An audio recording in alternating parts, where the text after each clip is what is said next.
সবাইকে টাইমস টুডের লাইভে স্বাগতম। যেমনটা দেখতে পাচ্ছেন, আমি এখন রয়েছি প্রেস ক্লাব এলাকায় এবং এখানে কিন্তু যেটা দেখতে পাচ্ছেন যে শান্তিপূর্ণ সমাবেশ পালন করছেন নিয়োগপ্রাপ্ত সরকারি প্রাথমিক বিদ্যালয়ের শিক্ষকরা। আসলে বেসিক্যালি হচ্ছে প্রাথমিক যে বিদ্যালয় রয়েছে সেই বিদ্যালয়ের সহকারী শিক্ষক নিয়োগ 2023-এর চূড়ান্ত তৃতীয় ধাপে চূড়ান্ত সুপারিশপ্রাপ্ত শিক্ষকদের আসলে যারা শিক্ষক রয়েছেন তাদের দ্রুত যোগদানের দাবিতে কিন্তু আজকে শান্তিপূর্ণ সমাবেশ পালন করছেন। যেমনটা আমরা তাদের সাথে কথা বলে জানতে পেরেছি যে তারা আসলে চূড়ান্ত পর্যায়ে সুপারিশপ্রাপ্ত হওয়ার পরেও তাদেরকে আসলে যোগদান করানো হয়নি, সেজন্য কিন্তু তারা আজকে আসলে এখানে শান্তিপূর্ণ সমাবেশ পালন করছেন। যেমনটা আপনারা দেখতে পাচ্ছেন যে অনেক লাইন রয়েছে, এখানে প্রায় 6531 জন শিক্ষক রয়েছেন। এদেরকে আসলে এই যে নিয়োগে আসলে গড়িমাসি করা হচ্ছে এবং তারই ধারাবাহিকতায় আজকে আসলে এই যে সমাবেশ আপনারা যেমনটা দেখতে পাচ্ছেন যে প্রচুর মানুষ কিন্তু এখানে জড়ো হয়েছে এবং তারা আসলে এখানে তাদের শান্তিপূর্ণ যে সমাবেশ কার্যক্রম সেটি পালন করছে, যেমনটি আপনারা আসলে এখন দেখতে পাচ্ছেন। তো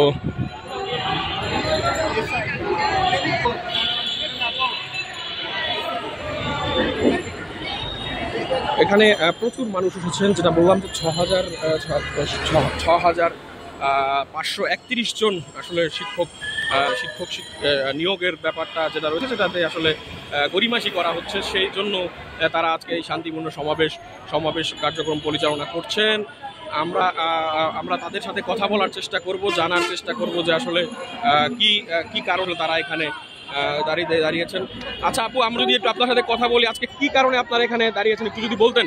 আমরা প্রাথমিক সহকারী শিক্ষক নিয়োগের চূড়ান্তভাবে সুপারিশপ্রাপ্ত 6531 জন এখানে দাঁড়িয়েছি আমাদের যোগদানের আশায়।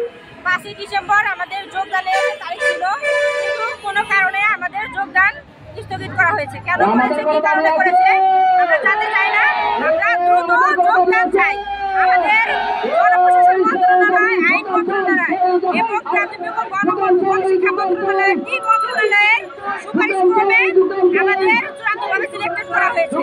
এখন আমাদের যোগদান করা হচ্ছে না কেন, এটা মহামান্য মন্ত্রণালয়ের কাছে আমাদের অনুরোধ, তারা আমাদের যোগদান। যেমনটি শুনলেন যে তারা আসলে এক দফায় এক দাবিতে আসলে তারা আজকে রাস্তায় নেমেছেন এবং তারা যেটা বলছেন যে তাদেরকে যোগদান করানো হচ্ছে না, তারা সঠিক সেটা জানেন না এবং তাদেরকে সেটা বলা হয়নি, যার ফলে কিন্তু আসলে এই 6531 জন যারা রয়েছে তারা কিন্তু আসলে আজকে এই যে মানববন্ধনে কিন্তু আসলে যোগদান করেছেন। আমরা সরাসরি আপনাদেরকে দেখানোর চেষ্টা করছি।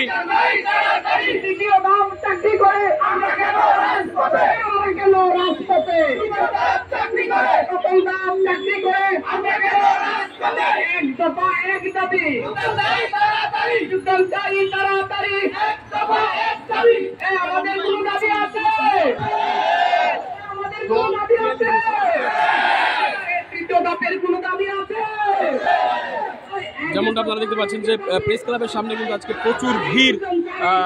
তারা আসলে এই যে যারা সহকারী শিক্ষক নিয়োগপ্রাপ্ত শিক্ষক রয়েছেন 6531 জন, তারা আসলে আজকের এখানে শান্তিপূর্ণ মানববন্ধন সেটা কার্যক্রম পরিচালনা করছেন এবং আপনারা যেমন দেখতে পাচ্ছেন যে প্রচুর মানুষ কিন্তু এখানে আসলে এই একই দাবিতে জড়ো হয়েছেন। যারা নিয়োগপ্রাপ্ত শিক্ষক যারা রয়েছেন প্রাথমিক বিদ্যালয়ের, তাদেরকে কেন এখনো নিয়োগ দেওয়া হচ্ছে না সে বিষয়ে কিন্তু তারা আসলে সুস্পষ্ট কিছু আমাদেরকে বলতে পারেনি। দর্শক আমরা একটু আরেকজনের সাথে কথা বলার চেষ্টা করবো এবং তাদের সমস্যাগুলো জানতে চেষ্টা করব। আচ্ছা আপু, যদি একটু কথা বলি, আপনারা আসলে কেন আজকে এখানে দাঁড়িয়েছেন এবং সেটা একটু বিস্তারিত বলবেন আর কি। জি ভাইয়া, আমরা তো প্রাথমিক শিক্ষকের সুপারিশপ্রাপ্ত হয়েছে, তো আমাদের প্রথম ধাপ দ্বিতীয় ধাপ অলরেডি চাকরি হয়েছে, কিন্তু আমরা তৃতীয় ধাপে আমরা রিট করেছে, যারা সুপারিশপ্রাপ্ত হয়নি তারা রিট করেছে, যার কারণে আমাদের নিয়োগটা স্থগিত করছে। আমাদের অনেকগুলো উপজেলা নিয়োগপত্র অলরেডি দিয়ে দিছিল, এমনকি আমারও ব্যাগে আমার কাছে নিয়োগপত্রের ফটোকপি আছে। আমরা নিয়োগপত্র পাওয়ার পর হঠাৎ করে ওদের রিট করার কারণে আমাদের নিয়োগটা স্থগিত করে দিছিল, যার কারণে আমাদের আদালতে শুনানি চলতেছে। এর আগে শুনানি হয়েছে 2-3টা, কিন্তু শুনানিতে তেমন কোনো সুরাহা হয় নাই, আর অধিদপ্তরও তেমন কোনো আগ্রহ দেখাচ্ছে না, যার কারণে আমরা এটা চাচ্ছি যে আমরা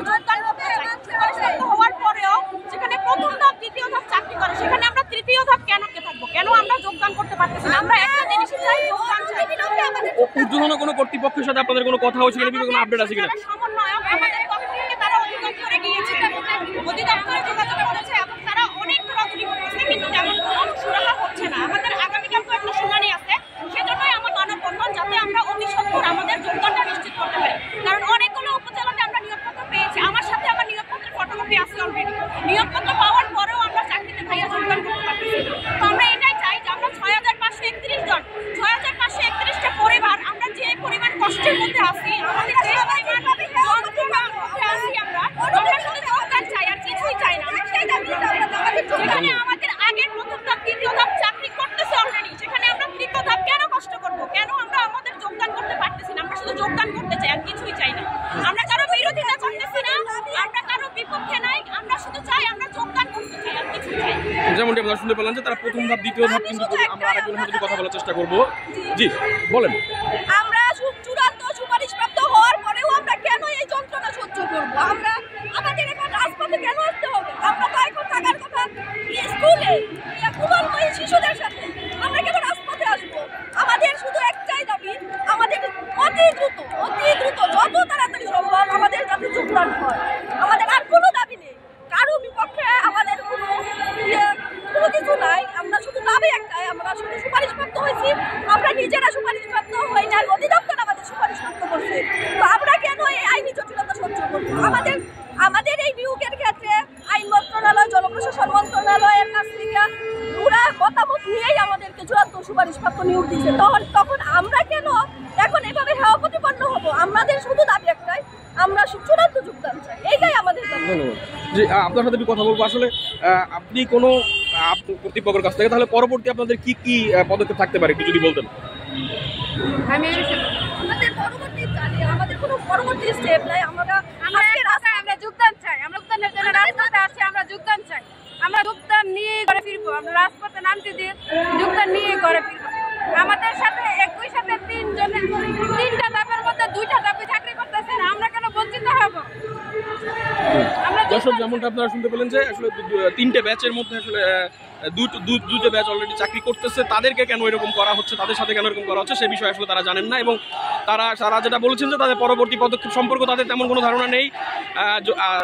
তারা একটাই বেশি চান যে সেটা হচ্ছে যে তাদের দাবি যেটা রয়েছে সেটা আসলে এক দফা এক দাবি, সেটা আসলে পূরণ করা হোক। আমরা আরেকজনের কথা একটু শোনার চেষ্টা করবো। প্রাইমারি একটা নিজস্ব বিধিমালা আছে, সেই বিধিমালা অনুযায়ী রেজাল্ট প্রকাশ হবে নাকি নতুন প্রজ্ঞাপন রেজাল্টটা প্রকাশ হবে? তো তারই প্রেক্ষিতে প্রাথমিক শিক্ষা অধিদপ্তর, আইন মন্ত্রণালয় ও জনস্বাস্থ্য মন্ত্রণালয়ের মতামত নিয়ে আমাদের 31 অক্টোবর 2024 সালে রেজাল্টটা প্রকাশ করবে। তো এরই প্রেক্ষিতে আমাদের হচ্ছে 14 নভেম্বর জেলা শিক্ষা অফিসার দর্শক যেমনটি বলছিলাম যে 6531 জন সুপারিশপ্রাপ্ত শিক্ষক যারা রয়েছে তারা আসলে এখন পর্যন্ত প্রাথমিক বিদ্যালয়ের সহকারী শিক্ষক হিসাবে নিয়োগ পাননি, তারই দাবিতে কিন্তু তারা আসলে আজকে প্রেস ক্লাবের সামনে জড়ো হয়েছেন, এবং যেমনটা আপনারা দেখতে পাচ্ছেন যে বিশাল জমায়েত কিন্তু এখানে জড়ো হয়েছেন এই একই দাবি নিয়ে। তো দর্শক এই ছিল একবার মতো আমার কাছে প্রেস ক্লাব থেকে প্রাথমিক শিক্ষক নিয়োগের মানববন্ধন, সেই মানববন্ধনের সর্বশেষ।